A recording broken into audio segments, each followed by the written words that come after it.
غیر ملکی تو راہ دکھا کر اور راستہ ہموار کر کے چلے گئے. اب ٹھٹھا غلام کا دھروکا کو اپنا وجود برقرار رکھنے کے لیے اپنوں کا ساتھ چاہیے، جس کے لیے کچھ خاص کرنے کی ضرورت نہیں، بس اپنے ملک کے دستکاروں اور دستکاریوں کو اہمیت دینا ہوگی تاکہ بین الاقوامی سطح پر جانے والی گڑیاں پاکستان کو خیر باد نہ کہہ دیں. سمن خان، وائس آف امریکہ، ٹھٹھا غلام کا دھروکا. پاکستان کے شمالی علاقہ جات ان دنوں شدید سردی کی لپیٹ میں ہیں. اس شدید سردی کے موسم میں کشمیری اپنے آپ کو کیسے گرم رکھ پاتے ہیں؟ بھارت کے زیر انتظام کشمیر میں ان دنوں چلے کلان یعنی سخت سردی کا موسم ہے. یہاں مقامی باشندے شدید سرد موسم سے بچنے کے لیے کانگڑی کا استعمال کرتے ہیں. یہ کانگڑی ایک چھوٹے ہیٹر کا کام دیتی ہے جسے کشمیری اپنے چگے کے ساتھ لے کر چلتے ہیں. کانگڑی ہوتی کیا ہے، بنتی کیسے ہے، دیکھتے ہیں زبیر ڈار کی رپورٹ میں. بھارت کے زیر انتظام کشمیر میں موسم سرما کے آنے سے قبل ہی طلوع آفتاب کے ساتھ ہی کانگڑی بنانے والے کاریگر اپنے روزمرہ کے کام میں جٹ جاتے ہیں، کیونکہ شدید سردیوں میں سینکڑوں سالوں سے لوگوں کے پاس اپنے آپ کو گرمی پہنچانے کا ذریعہ اگر ہے تو وہ ہے کانگڑی. یہاں جاڑے کا موسم بہت شیور ہوتا ہے، خطرناک سردی ہوتی ہے، لہٰذا یہ ٹریڈیشنلی ہمارا یہ کام چلتا ہے صدیوں سے کہ اس کے بغیر ہم چلے کلان میں نہیں رہ سکتے. چلے کلان یہاں کا سب سے سرد سیزن ہوتا ہے، تو یہ کانگڑی ہمیں ضروری ہے، بہت ضروری ہے اس کے لیے. خاص قسم کی شاخوں اور مٹی کے برتن سے تیار کردہ کانگڑی پوری دنیا میں صرف کشمیر میں ہی استعمال ہوتی ہے. یہ کانی ہے، اس کی ٹہنیاں زمین میں اگتی ہیں. اسے کاٹ کر گرم پانی میں ابالا جاتا ہے. اس کام میں تقریباً 13 گھنٹے لگتے ہیں. دوسرے مرحلے میں شاخوں کو چھیل کر ہموار کرنا ہوتا ہے، پھر ان شاخوں کو سکھایا جاتا ہے، جس کے بعد اسے کانگڑی بنانے والے کاریگروں کو فروخت کیا جاتا ہے. اس کانگڑی کی الگ پہچان ہے. میں 52 سال سے یہی کام کر رہا ہوں. اس مٹی کے کونڈے کو بنانے میں خاص قسم کی مٹی لگتی ہے.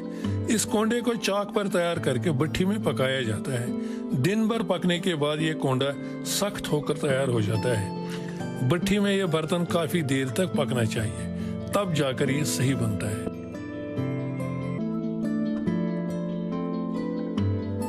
کانگڑی میں کوئلے سلگتے رہتے ہیں اور کشمیری لوگ اپنے ڈھیلے ڈالے چوگے، جسے مقامی طور پر فرن کہتے ہیں، کے اندر رکھی جاتی ہے. 8.5 مائنس ہے. اگر یہ کانگڑی نہیں ہوتی تو ہم زندہ نہیں رہ سکتے. موجودہ دور میں جدید آلات کے ہوتے ہوئے بھی کانگڑی کی اہمیت قائم و دائم ہے. سردیوں کی شروعات کے ساتھ ہی کانگڑیوں کی فروخت بڑھ جاتی ہے اور بازار میں کشمیر کے مختلف علاقوں کی بنی رنگ برنگی کانگڑیوں کی بہار آ جاتی ہے. یہ تاپنے کے لیے نہیں ہے، یہ ڈیکوریشن کے لیے.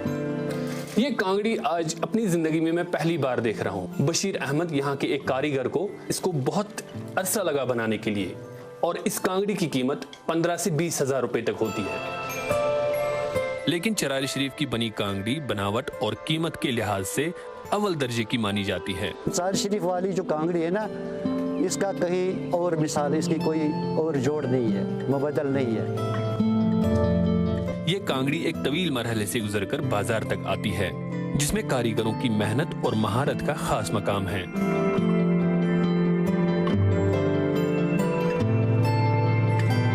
زبیر ڈار، وائس آف امریکہ، سری نگر.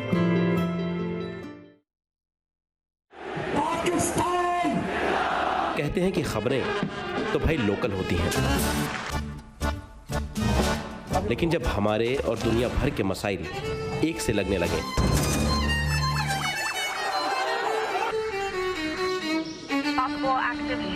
تو آنکھیں کھولی رکھنی چاہیے. کیا پتا کون سی خبر آپ کے کام آ جائے.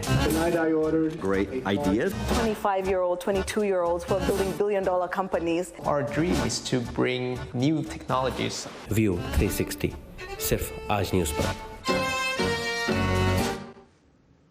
ہالی ووڈ کے فلم سیٹس عام طور پر عارضی طور پہ لگائے جاتے ہیں. یہ کاغذی اجزاء اور گتے سے بنے ہوتے ہیں، لیکن یہ سیٹ جنہیں فلم کی عکس بندی کے بعد توڑ دیا جاتا ہے، اب اگر ہم چلتے ہیں امریکی ریاست کیلیفورنیا کے شہر پائنیئر ٹاؤن، تو وہاں ایک اولڈ ویسٹرن مووی سیٹ ہے جسے لکڑی سے بنایا گیا ہے اور جہاں لوگ سالہ سال سے رہ بھی رہے ہیں۔ عمران جدون ہمیں اسی سیٹ پہ لے کے جا رہے ہیں اور ہمیں بتا رہے ہیں کہ ہالی ووڈ کے حقیقی سیٹ پر زندگی گزارنا کیسا ہے۔ کیلیفورنیا کی ایک سڑک کنارے بسا پائنیئر ٹاؤن اور اس کے کئی حصے یہاں آنے والے بہت سے سیاحوں کو مانوس لگتے ہیں، اور اس کی وجہ ہے سینکڑوں ویسٹرن فلمز اور امریکی ٹی وی شوز کی اس شہر کے مختلف حصوں اور عمارتوں میں کی گئی عکس بندی۔ میں دوستوں کے ساتھ ویسٹرن فلمیں دیکھتے ہوئے بڑا ہوا ہوں اور ایسی جگہ پر آنا مجھے اچھا لگ رہا ہے۔ 1946 میں امریکی اداکار ڈک کرٹس نے اس شہر کی بنیاد رکھی تھی۔ وہ 1880 کی دہائی کے امریکن ویسٹ کے طریقہ زندگی کے طرز پر ایک موشن پکچر سیٹ بنانا چاہتے تھے جہاں فلم انڈسٹری سے منسلک افراد اپنا فارغ وقت گزارنے کے ساتھ وہاں رہ بھی سکیں۔ تعمیر کے پہلے سال ہی اس وائلڈ ویسٹ سیٹ میں 50 سے زیادہ فلمیں بنائی گئی۔ پائنیئر ٹاؤن میں فلمائے جانے والی کچھ مقبول فلموں میں دی valiant آمبرے، the winning of the waste اور کاؤ بوائے اینڈ دی انڈینز جیسی یادگار فلمیں ہیں۔ لل نیس ایکس اور بلی رے سائرس کا 2019 کا گانا اولڈ ٹاؤن روڈ، جس نے بیسٹ پاپ ڈوو کا گریمی ایوارڈ جیتا تھا، یہاں پائنیئر ٹاؤن میں بننے والا تازہ ترین میوزک ویڈیو تھا۔ لیکن اب یہ فلم سیٹ پوری دنیا کے سیاحوں کے لیے کھلا ہے اور اب بھی اس سیٹ پر ہر سال موسم بہار اور خزاں میں یہاں فلم بندی ہوتی ہے۔ Our filming days are Monday, Tuesday, Wednesday. پیر، منگل اور بدھ ہمارے فلم شوٹنگ کے دن ہیں، تب ریسٹورنٹس بند ہوتے ہیں اور ان دنوں یہاں نسبتاً بہت خاموشی ہوتی ہے۔ اب یہاں زیادہ تر میوزک ویڈیوز، ویسٹرن طرز کے جوتوں اور ملبوسات کے برانڈز کے اور دیگر اشتہارات فلمائے جاتے ہیں۔ یہاں کوئی سپر مارکیٹس، فارمیسیز یا دوسرے سٹورز تو نہیں ہیں، لیکن یہاں قدرتی حسن ہر جگہ موجود ہے۔ پائنیئر ٹاؤن میں پاپی اینڈ ہیریٹس نامی ایک ریسٹورانٹ ہے جہاں لوگ دور دراز سے آتے ہیں۔ عموماً یہاں پہنچتے ہی آپ کا روشن سائنس اور لائیو موسیقی سے استقبال ہوتا ہے۔ یہاں پال میکارٹنی، لیڈ زیپلن سمیت بہت سے دوسرے لوگ آئے ہیں اور سرپرائز کنسرٹ کر چکے ہیں۔ بہت سارے مشہور لوگ یہاں آتے ہیں اور یہاں اپنا وقت گزارنا چاہتے ہیں۔ یہاں کے رہائشیوں کا کہنا ہے کہ یہاں کی قدرتی خوبصورتی کو بیان کرنا ناممکن ہے۔ جو این گوزن 16 سال پہلے یہاں آئی تھیں اور انہوں نے یہاں مستقل رہنے کا فیصلہ کیا۔ اب وہ اور ان کے شوہر یہاں پیگورا نامی بکریاں پالتے ہیں۔ وہ ان بکریوں کے دودھ سے بنے پنیر اور صابن بنا کر فروخت کرتے ہیں اور بکریوں کے بال سے اون بنا کر اس سے سکارفز اور کئی اور اشیاء بھی بناتے ہیں۔ Our son had some property here. دراصل ہمارا بیٹا جہاں رہتا ہے اور اس کی خواہش ہے کہ ہم اس کے گھر کے ساتھ ہی زمین کا چھوٹا سا ٹکڑا خرید لیں۔ میں نے کبھی سوچا نہیں تھا کہ میں کبھی صحرا میں رہنا چاہوں گی۔ پھر ہم نے کچھ زمین خریدی اور اس پر ایک چھوٹا سا فارم بنایا جو ہمیشہ سے میرا ایک خواب تھا۔ اس سال کووڈ نے فلموں اور اشتہاروں کی شوٹنگ کو تو روک دیا ہے، لیکن کووڈ کے باوجود سیاح اب بھی یہاں آ رہے ہیں۔ میں نے اس کے بارے میں ہمیشہ سنا اور اسے اپنے دوستوں کے سوشل میڈیا پر دیکھا تھا۔ ہم وبا کے دوران گھر میں بیٹھے تنگ ہو گئے تھے تو میں اپنے خاندان کو یہاں لائی ہوں۔ یہ کھلی جگہ پر ہے، لہٰذا اس سے ہمیں تھوڑا محفوظ محسوس ہوتا ہے۔ میں یہاں پہلی بار آئی ہوں اور میں واقعتاً اس علاقے کو داد دیتی ہوں۔ مجھے یہ علاقہ پسند آیا ہے۔ یہ بالکل چھوٹے ہالی ووڈ کی طرح ہے، لیکن یہ حقیقی ہے۔ پائنیئر ٹاؤن میں گولف کورسز، ریسٹورانٹس اور ہوٹلز بنانے کے منصوبے کئی بار بنائے گئے، لیکن ایسا کبھی ہوا نہیں۔ وائلڈ ویسٹ امریکی فلموں کا ایک اہم حصہ رہا ہے، لیکن نئے دور کے ساتھ ویسٹرن فلموں کی مقبولیت میں کمی نے اس فلمی سیٹ کے مستقبل کو بھی مشکل میں ڈال دیا ہے اور اب آہستہ آہستہ یہ شہر اپنا حقیقی مقصد کھو رہا ہے۔ Imran Jadoon, Voice of America, Pioneer Town, California. یہ تھا آج کا ویو 360۔ اسٹے سیف اور پروگرام پر اپنے فیڈ بیک کے لیے آپ آ سکتے ہیں facebook.com/VOA اردو کے پیج پر۔ اس کے علاوہ ٹویٹر اور انسٹاگرام پر ہمارا ہینڈل ہے @urduvoa۔ اب تک کے لیے اتنا ہی۔ اسد اللہ خالد کو اجازت دیجیے۔ خدا حافظ۔